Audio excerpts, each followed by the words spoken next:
Everything seeks its relative density and rises or falls until settling accordingly.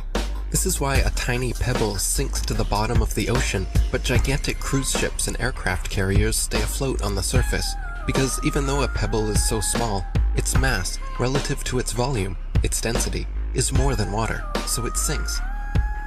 And even though a cruise ship is so large, its mass, relative to its volume, is less than water, so it floats.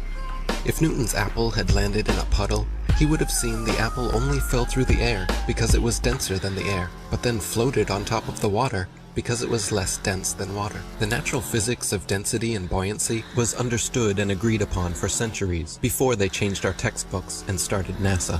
Archimedes already got this idea almost 19 centuries before Newton, but the density, as in mass over volume, can't explain the initial direction.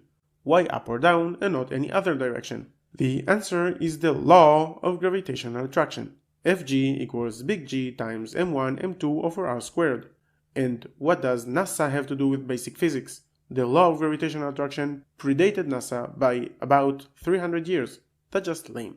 All our space information is coming from NASA. Wernher von Braun was the director of all 6 moon missions, and he's a Funny how you mentioned that von Braun was a Nazi, but not the fact that you are a fucking Nazi.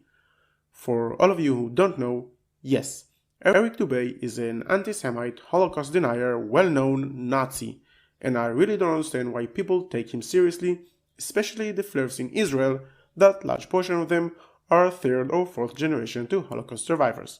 Is that not a comic book? That's a comic book.